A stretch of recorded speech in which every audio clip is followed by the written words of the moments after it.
ఆశ్రయం, హింసైన బాధైనా లేదు ఏ భయం, యేసు మధుర నామమే రక్షణ కారక, సుధలు చిందు ఆ నామమున. సర్పంచ్ గారి కుటుంబానికి అలాగే మరి ఇక్కడ సంఘాన్ని నడిపిస్తున్న 4 కానీ ఇలాక 5 సంవత్సరాలు కానీ కావచ్చేమో అనుకుంటున్నాను.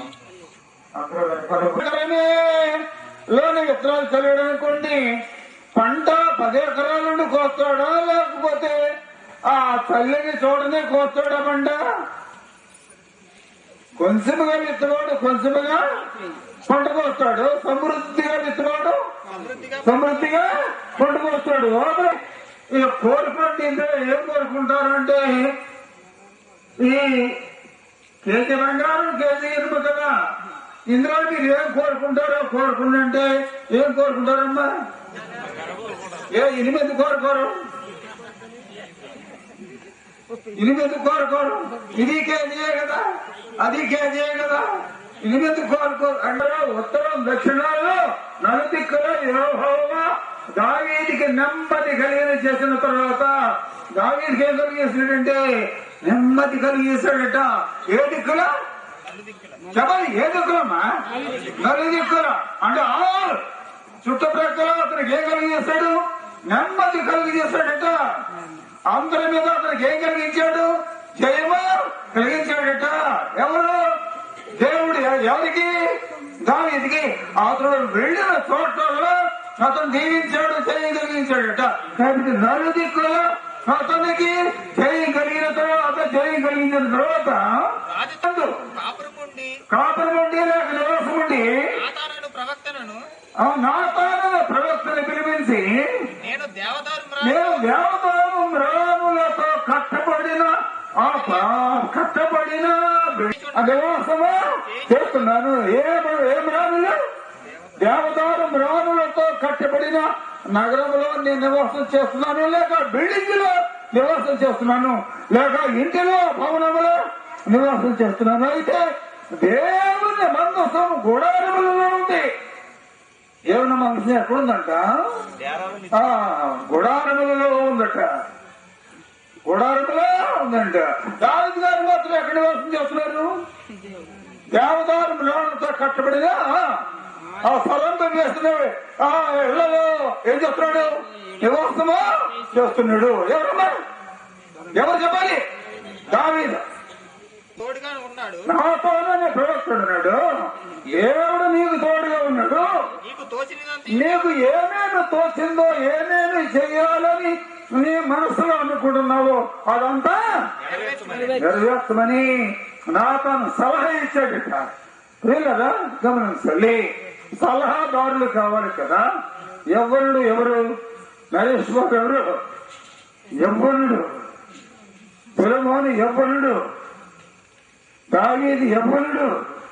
దావీదు 30 సంవత్సరాలు గరికలి అతనికి మ్యారేజ్ అయింది సౌలు కుమార్తెతో. 30 సంవత్సరాల వయసు వచ్చిన తర్వాత రాజ్య పరిపాలన చేయడానికి ప్రారంభించాడు.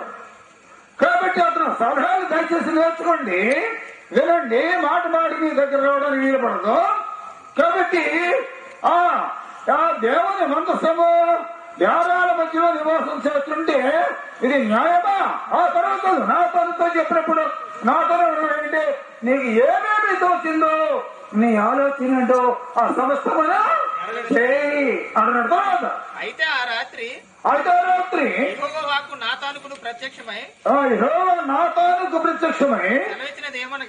అంటే ఆ నాతానుతో దేవుడు ఏం చెప్పడంటే సెలవిచ్చినదేమనగా, నీవు పోయి నా సేవకుడకు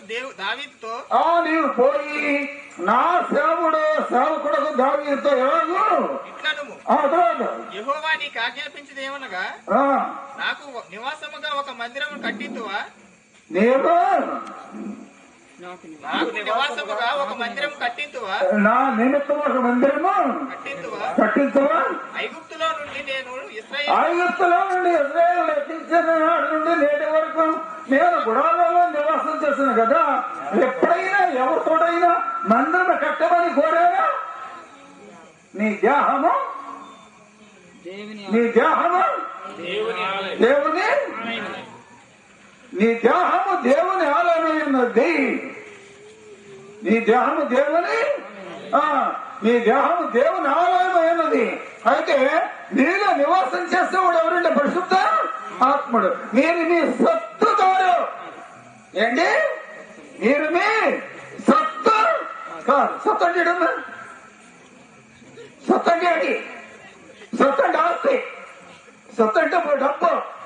మీరు మీ సత్తు గారు విలువ పెట్టి కొనబడిన వారు కనుక మీ దేహంతో దేవుని ఏం చేయండి? మహింపరచండి. కట్టబోయే ఆలయం ఎందుకండి ప్రెసిడెంట్ గారు? కట్టబోయే ఆలయం ఎందుకు?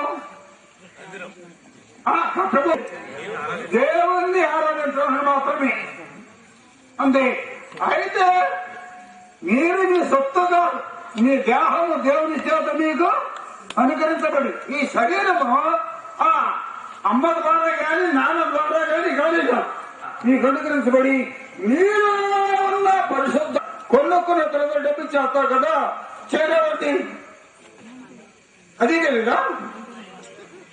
కాసు బంగారం కొనుక్కున్నామా డబ్బు ఇచ్చేస్తావు. కాసు 25,000 26,000 కాసు బంగారం డబ్బులు ఇచ్చేస్తావు. బంగారం పడింది బంగారం మీదేనే కదా మీదే కదా. ఇప్పుడు మనం ఎవరి వారము చెప్పాలి? ఎవరి వారము? దేవుని వారము. ఎందుకని? విలువ చెట్టి కొనబడిన వారు కాబట్టి మనం దేవుని ఓటము. అందుకని మీరు మీ సొత్తు కాదు విలువ పెట్టి కొనబడిన వారు కనుక మీ దేహంతో దేవుని ఏం చేయండి? మహింపరచండి. దేహంతో దేవుని మహింపరచడం అంటే ఏంటో మీకు తెలుసా? తెలిసిందా?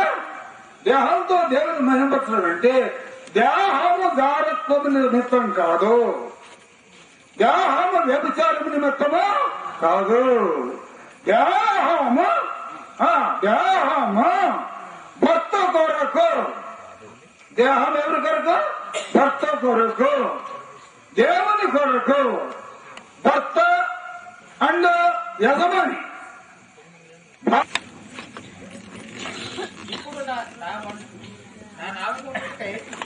ఇప్పుడు కోరుకుంటుంది నా జనులైన ఇశ్రాయేలీయుల మీద అధిపతిగా నుండుటకై దావీదును కోరుకుంటుంది. దావీదును కోరుకున్నాడట. నా జనులైన ఇశ్రాయేలీయుల మీద అధిపతిగా ఉండడానికి ఎవరు కోరుకున్నాడు? దావీదును కోరుకున్నాడు. తర్వాత ఇశ్రాయేలీయుల దేవుడైన యెహోవా నామము ఘనత కొరకు ఇశ్రాయేలు దేవుడు యెహోవా నామ ఘనత కొరకు ఒక మందిరమును కట్టింపవలెనని ఒక మందిరం కట్టించాలని నా తండ్రి అయిన దావీదు మనోభిలాష గలవాడై. ఓహో, నా తండ్రి అయినా దావీదు ఏ అభిలాష అండి? మనోభిలాష. మనో ప్లస్ అంటే అంటే మనో ప్లస్ అభిలాష. అభిలాష అంటే మ్యారేజ్ కార్డులో వేస్తాం. మ్యారేజ్ కార్డులో కిందే పెడతామండి. అది అక్షరాలు పెడతామా పెట్టమా? నా తండ్రి మనోభిలాష కలిగి ఉన్నాడు. ఏ అభిలాష? మనో అంటే మనస్సు. ఏంటండి? మనస్సులో ఏం కలిగి ఉన్నాడు? అభిలాష కలిగి ఉన్నాడు. సంతోషం కలిగి ఉన్నాడు. ఏ ఒక కేసీ బంగారము 8 తులాలు 2 లక్షల 30,000 దొరుకు. 10 కోట్ల మడుగుల వెండి 10 కోట్ల మంగళ వెండి 10 కోట్ల మంగళ వెండి కిందంత విస్తారమైన ఇత్తడిని ఇనుమును సమకూర్చి ఉన్నారు. సంపాదించాను. ఇంకా సంపాదించుకుంటున్నా కుమారు సొలొమోను. ఎంత సంపాదించాను చేశాను. దేని కొరకు? దేని కొరకు అండి? మందిరం కొరకు. ఇంత నేను సంపాదించి ఇంకా సంపాదించుకుంటావు. ఎంత ఆసక్తి! నా దేవుని మందిరం కట్టే వరకు నా మంచం మీద కట్టను. ఎక్కడికి ఎక్కడంరా? నా దేవుని మందిరం కట్టే వరకు నేను పరున్న మంచం మీదకే ఎక్కను. ఎంత తీర్మానం! కాబట్టి మంచి గ్రామంలో ఎంత చక్కని ప్లాన్స్ తో ఈ ప్లానాన్ని సరికిన గుండె కొంచెం బలహీనం 54